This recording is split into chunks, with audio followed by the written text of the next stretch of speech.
Samajwadi party के नेता, मुख्य सचेतक, लोक लेखा समिति के सदस्य और सांसद धर्मेंद्र यादव ने आज संसद में कृषि और किसान कल्याण मंत्रालय के बजट 2025-26 पर चर्चा के दौरान सरकार के सामने किसानों की समस्याओं और स्वामीनाथन आयोग की सिफारिश को लागू न करने पर सरकार को घेर लिया। इस मौके पर धर्मेंद्र यादव ने कहा कि 2014 के लोकसभा चुनाव में संकल्प पत्र में भाजपा नेताओं ने कहा कि स्वामीनाथन की सिफारिश तथा श्रद्धेय नेताजी मंशा के अनुरूप किसान की कुल लागत का 1.5 गुना समर्थन मूल्य दिया जाएगा, परंतु 12 बजट के पेश होने के बाद भी किसानों को उनका हक नहीं मिल पा रहा है। 2016 में प्रधानमंत्री ने घोषणा की कि जब 2022 में भारत अमृत काल में प्रवेश करेगा तब किसानों की आय दोगुनी कर दी जाएगी, परंतु किसानों के उपयोग में आने वाली खाद, बीज, कीटनाशक दवा, कृषि उपकरण तथा डीजल जैसी आवश्यक चीजों की कीमत आसमान छू रही है। उन्होंने कहा कि आज किसानों के हालात ऐसे हैं कि अगर खेती के लिए वो कर्ज न लें तो खेती के लिए आवश्यक चीज भी न जुटा पाएं। स्वामीनाथन की सिफारिश के अनुसार अगर किसानों की आमदनी बढ़ानी है तो भारत में 43,000 मंडियों का निर्माण कराना होगा, जबकि अभी सिर्फ 7,000 मंडी ही चल रही है। उन्होंने कहा जब से भाजपा सरकार आई है तब सिर्फ बड़े बड़े व्यापारियों द्वारा बड़ी बड़ी मंडियां बना ली गई हैं, जिससे किसानों का शोषण बढ़ गया है। इस संबंध में उन्होंने क्या कहा, आइए आपको सुनाते हैं। 2014 के संकल्प पत्र में कहा गया कि स्वामीनाथन जी की सिफारिश के अनुरूप जो किसानों की लागत है, जिसमें लागत में सदैव नेताजी कहते थे और उसी बात को स्वामीनाथन जी ने भी कहा, किसान की अपनी मेहनत, अपने परिवार की मेहनत, उनके जो पशुओं की मेहनत, खेती की जो वैल्यू है उस वैल्यू का जो मार्केट में ब्याज होना चाहिए, सारी की सारी चीजों को अगर मिला लें, जिसको स्वामीनाथन जी ने फार्मूला दिया था C2 का, C2 प्लस 50% माने लागत का 1.5 गुना समर्थन मूल्य।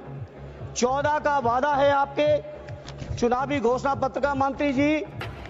और 14 से आज 25 आ गई है। अभी तक एक बार भी सरकार का ये संकल्प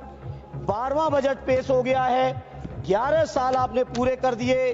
भाषण बहुत लंबे हैं आपके, लेकिन सच्चाई से बहुत दूर हैं। उसके बाद सभापति जी, प्रधानमंत्री जी ने 2016 में घोषणा की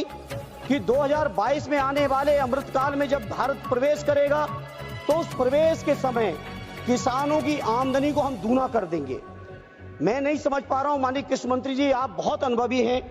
एक बड़े प्रांत के लंबे समय तक मुख्यमंत्री रहे हैं,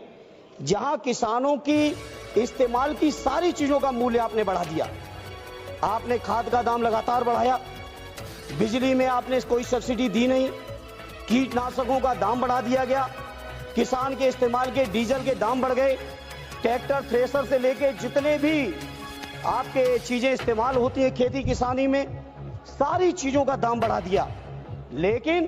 किसानों को कहीं समर्थन मूल्य देने की आपने जरूरत नहीं समझी। जहां आपने वादा किया था दोगुनी आमदनी का, जहां आपने वादा किया था C2 प्लस 50% का, आज मैं बड़ी जिम्मेदारी से सभापति जी कहता हूं, देश के किसानों की हालत यह है कि अगर वो कर्ज न लें तो लागत भी ऐसी, लागत के बराबर भी कहीं मार्केट में मूल्य नहीं है। स्वामीनाथन जी ने कहा था कि किसानों की आमदनी बढ़ानी है तो 43,000 मंडियों की देश में जरूरत है, लेकिन उन मंडियों की अभी देश के अंदर केवल स्थिति है 7,000 की।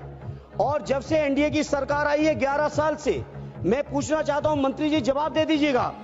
प्राइवेट सेक्टरों ने तो मंडियां बढ़ा ली, साइलोज बना लिए, प्राइवेट खरीदारी का इंतजाम तो है, लेकिन कहीं भी सरकारी मंडियां आपने बढ़ाने का काम किया हो तो उसका डेटा दे देना। उत्तर प्रदेश के अंदर आदरणीय अखिलेश यादव जी ने मुख्यमंत्री रहते हुए विशेषकर बुंदेलखंड से लेकर उत्तर प्रदेश के विभिन्न इलाकों में